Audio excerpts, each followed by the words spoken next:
It's movie time! Good morning, everybody! Welcome to another 5 a.m. review. I have actually been up for a couple hours now. I went out in search of coffee to find that Casey's was open, but not manned. There was, like, nobody there. So I went in, and it was awkward, and then I left. But kudos to Quick Star for being open for me to grab something to drink. So, getting caffeinated! Let's get caffeinated. Let's do a movie review. Today, we're going to talk about 1988. Some would consider... There's a cat. Some would consider a classic. It's like we've got a special guest on our show today. Kit Kat. That's her. She's going to knock my stuff down, and her tail is going to be loud and thump into stuff. And she might yell at me a little bit, but don't worry. She's not yelling at you, she's yelling at me. Anyway, Who Framed Roger Rabbit? This movie was suggested to me by Molly on Facebook. She's been trying to get me to watch it for a couple weeks, so I was kind of glad to see when it came out of the hat for her. I was pretty happy for her. It is a cartoon, adventure, and comedy, depending on who's watching it, I suppose. The cast for this movie is a bunch of older names. I really didn't recognize a lot of people in it. And they didn't have a lot of famous people doing anything, really, aside from Bob Hoskins, who played Eddie Valiant, and he was the main character. And he was actually British, so he's like super Cockney accent if you hear him talk in real life, well, he's dead now, so you won't hear him talk in real life. But if you had heard him talk in real life at that point, he was very British, and that explains why he was in the Spice Girls movie. I guess I always wondered about that. We also had Christopher Lloyd, who was also a big name. So this would have been like right in his prime, I guess, 1988. I'm not sure what... There she goes, knocking stuff down. I'm not sure what year, like Back to the Future and stuff came out. But Christopher Lloyd was big in those movies, too. And then you had, like, My Favorite Martian. I don't know if anyone remembers that movie, but I remember watching that when I was a kid. Christopher Lloyd was a big name around this time. So we had him in there, too. He played Judge Doom. And then we had Joanna Cassidy. She played Dolores, who was the girlfriend of the main guy. Or girlfriend. Charles Fleischer, he did Roger Rabbit's voice, as well as the taxi cab, and then a couple of other animated characters. And then Kathleen Turner voiced Jessica Rabbit when she was talking. So here's what the movie's about. In a strange cartoon/hybrid world, 1947, a real private investigator finds himself helping the cartoon Roger Rabbit, who, as the title of the movie suggests, has been framed for murdering the owner of Toontown. Idiotic hijinks ensue. And yes, that was written by me. I found it really hard to review this movie and keep it unbiased because I had so very many questions about so very many things. Let's start with some good things about the movie. Some things that I really liked about the movie was that they kept the original voice actors for certain cartoons, such as Betty Boop. Mae Castell, she voiced Betty Boop all the way through, like, since Betty Boop originated in, like, the 1930s. She also voiced the original Olive Oyl in all the Popeye cartoons, so I thought that was really cool to keep her. And then Mel Blanc also did the WB cartoons, or the Looney Tunes characters, like Daffy Duck and Porky Pig. And, you know, that might have been a thing of contract, but I thought it was really cool. It was kind of an integrity move. They could have brought someone else in to do all that stuff, but they didn't. Neat. Cool on you. At no point did the actors make it known how awkward it must have been to just pantomime having something there. They're filming, and there's nothing there but, like, maybe a robotic arm or a puppet to show them where a prop is supposed to be, or like what they're supposed to be grabbing, who they're supposed to be fighting with.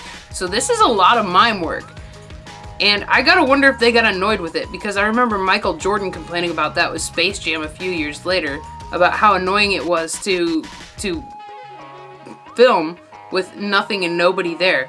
I actually watched an animated feature about how they did it. They had like little robotic arms that, like, when the weasel walks up to Eddie and he points his gun in his face, and that's actually a little robotic arm that just zzz and walked up and pointed a little fake gun at him, but we didn't see that because the animation of the character was covering it up. So he had that prop there, and he had a little arm, but the voice actor is offset yelling the lines at him, and he's reacting to a little arm as if it's actually like a weasel standing there talking to him. And I personally think that takes a lot of acting chops, like for sure. He had to get annoyed with that. But in the little back videos that I saw, like behind the scenes videos that I saw, he was super patient. And that's a heck of a thing. He must have thought that this movie was worth it. And this is something that I just found funny as I watched. At the beginning of the movie, Eddie, the main character, he had no problem with little kids, but he hated cartoons. Like, he had just walked through the movie studio and saw all these cartoons doing ridiculous things, and he hated it, and he didn't want to be there, and he didn't want to work there, and then he goes and he's just chatting with these kids, like, no problem. I'm like, he has no problem with little kids, but he hates cartoons. I'm completely the opposite. So before you even hear his backstory... What'd I say? Yelling. She yells at me. Before you even hear his backstory, you're like, wow, this guy really must hate cartoons if he's willing to just sit and chat with a bunch of kids. Because that takes a special kind of person. Alright, let's get into the more negative stuff here. We're changing tone a little bit here now, because I had more on this side than on the good side. This is going to be my first somewhat negative review. So my first question is, why was Eddie helping Roger Rabbit? If he hated cartoons that much, what motivation did he have to help Roger Rabbit, aside from the fact that A, Roger wouldn't leave him alone, and B, the bad guy was kind of a turd. Like, if you don't like cartoons, if he hated cartoons as much as he claimed he did at the beginning of the movie, he really wouldn't give a crap what this Doom guy was saying or thinking. Like, who cares? If he hadn't gotten involved at all, it would have just been another day for this guy. But instead, he just let this little cartoon rabbit take over his life, and he got involved in all this crap. And suddenly he's a hero? Like, bro, come on. One minute he hates cartoons, and the next minute he's standing right next to this cartoon bunny going, I won't let them hurt you. Let's put you in a back room. Oh no, everyone will keep you safe. And then the bunny goes and gets himself in front of everybody and shows himself off, and the guy's still like trying to protect him. Like, if he wants to get caught that bad, let him go and get caught. Why are you protecting him? Stop. There was no motivation for that, and I didn't understand it. That ties into my next point. That's why this is a kid's movie. You want to argue that this is not a kid's movie? Here's my solid argument. This is full of slapstick humor. This is full of obnoxious main character. This is for kids. What adult watches this that didn't see this as a kid? I saw this as a kid and forgot about it. And the minute I got done watching this movie, I understood why. This is a forgettable movie. There's really nothing in here that's stuck in my brain aside from Christopher Lloyd getting done to him what gets done at the end. That was freaky, and I hated it. And then you've got the main character. They literally pitted this whole movie. Who framed Roger Rabbit? How often is Roger Rabbit in the movie? Eddie is the main character, not Roger Rabbit. Oh, Roger Rabbit was framed. Who's the main character, though? Who's the story follow? The story follows Eddie. Roger is not the main character. The story, it should have been named after Eddie. This is a kid's movie through and through. Innuendos aside, cussing aside, smoking aside, whiskey aside. Take that all out. You're looking at a stone cold kids movie. Watch this as an adult. If you've never seen it, sit down and watch it. You'll be asking for 2 hours of your life back. I promise you that. These plot holes are why it's a kid's movie. Next question. Where the heck are the police? The police chief comes. He wakes Eddie up. Eddie's asleep. He wakes Eddie up. Oh, you drinking again? Why don't you come and help me with this case? Help you with this case? You mean bring Eddie in, introduce him to this magical Judge Doom, and then just leave? Where'd the police go? They don't come back until the end of the movie when everything is conveniently wrapped up. What the Why do the cartoon weasels have jurisdiction in real human world? I don't understand. Do the real humans have jurisdiction in Cartoon Town? Can the normal police go into Cartoon Town and start arresting cartoon characters? Explain! I don't understand how this works. What is Judge Doom a judge of? And for what he turns out to be at the end of the movie, how long has he been parading as a judge? What the heck? How does he have the entire police force convinced that he's some kind of authority figure? This is a kid's movie. This is a child's movie. Okay, more questions. I suppose these aren't really bad things, but they're just questions that I had as I watched the movie. How did Toontown come to exist? 1947. Did Toontown exist before Human Town? I guess, I don't know. Hollywood? It's supposed to be Hollywood-ish, and then you've got Toontown on the other side. So how did Toontown come to exist? Did someone create it? Was it an accident? Did someone dig a hole and, oh, a bunch of tunes popped out? There's literally no background to this. There should have at least been like a little article clipping, and trust me, I went looking. I did my homework. There's no backstory on Toontown, and then that kind of bothers me. And I suppose maybe I'm going into this a little too seriously, but I would have liked to know. I mean, if you're gonna suggest that all of these tunes are strictly around to entertain real people, that suggests that the tunes have been either created or enslaved by real people. So, which came first? And how did tunes get to be entertainers for regular humans?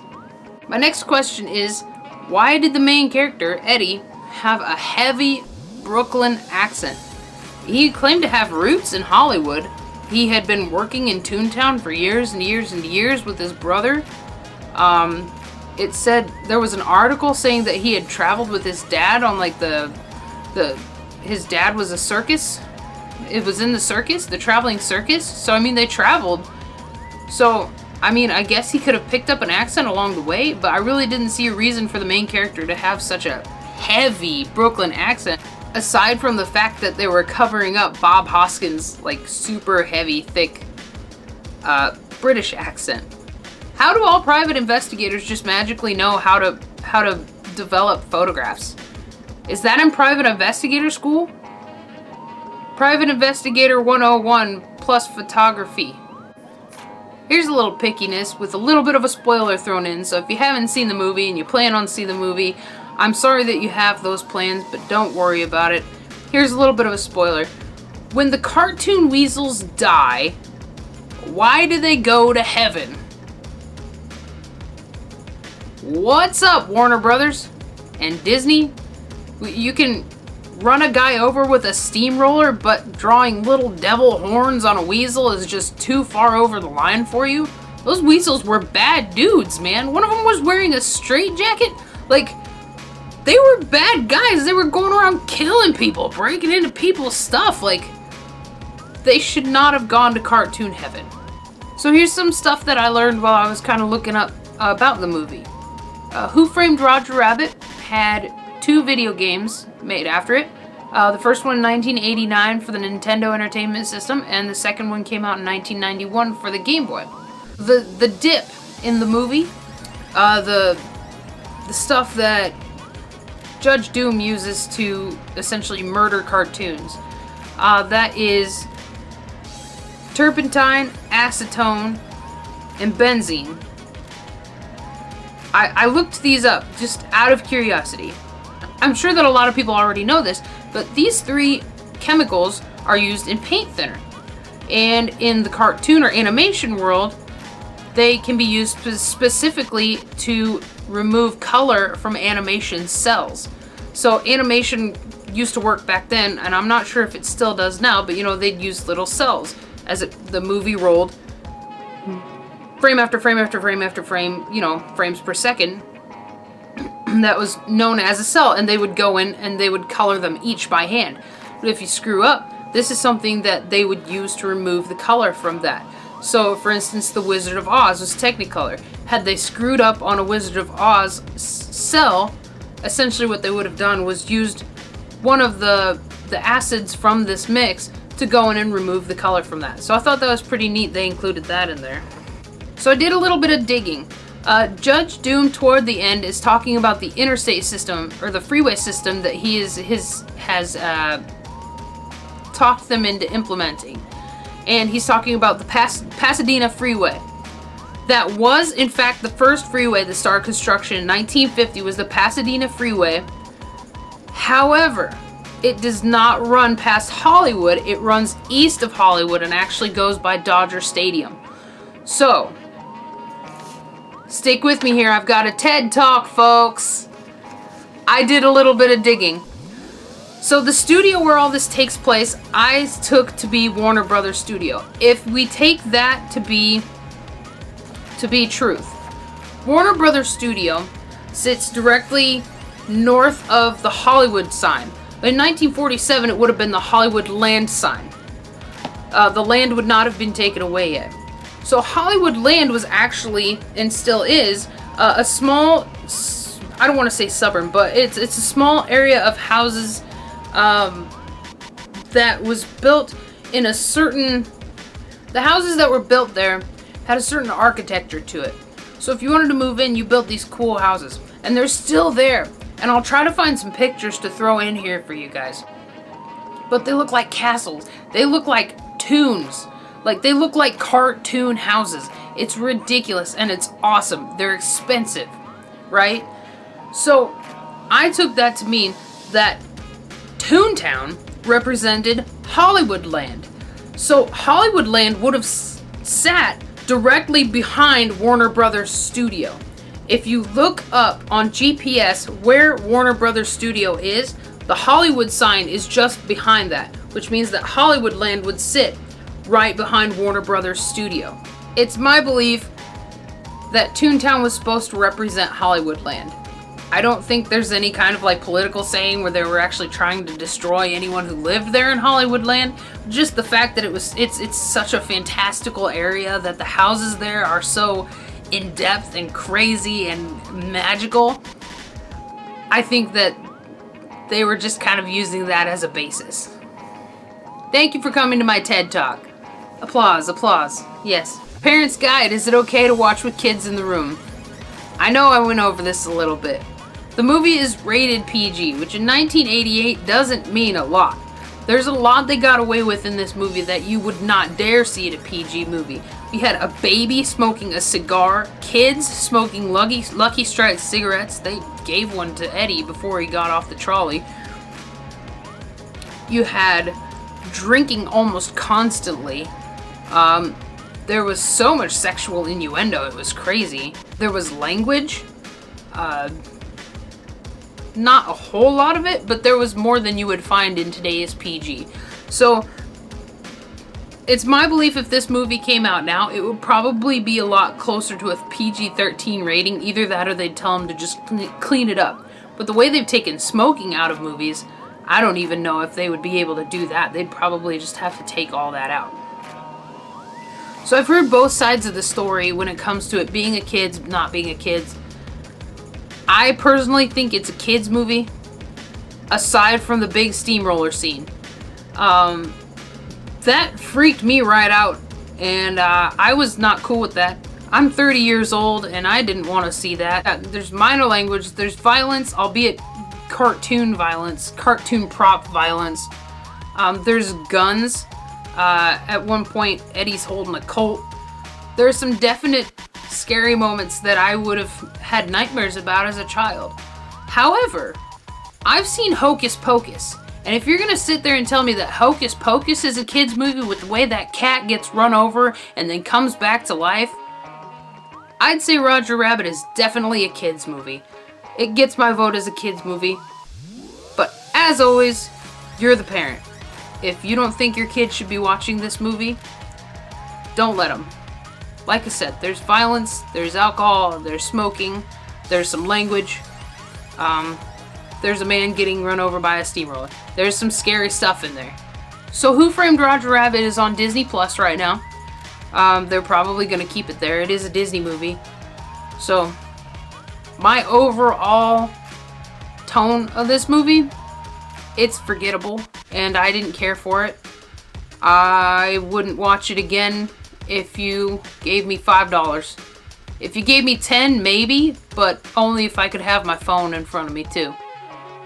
It wasn't the acting that got me. The acting was great in it. It was just an obnoxious movie with slapstick comedy that's just, I guess it wasn't for me. But if you guys enjoyed it, that's great. And I'm sorry to be a downer. I guess I had to find a movie I didn't like sooner or later. And who knew it would be something that was considered a comedy by someone somewhere. Have you seen the movie? Let me know what you thought in the comments. What do you think? Is it a kid's movie? Thank you guys so much for watching and for joining me today. I hope you enjoyed it. Please leave a like, subscribe if you haven't yet, share it with your friends. I appreciate you stopping by every week. I have a Facebook page for this now. I'll link it in the comments below. Always read the comments. There's always something a little bit interesting down there. Thank you so much. I appreciate you all. I hope you have a great day. Cowabunga!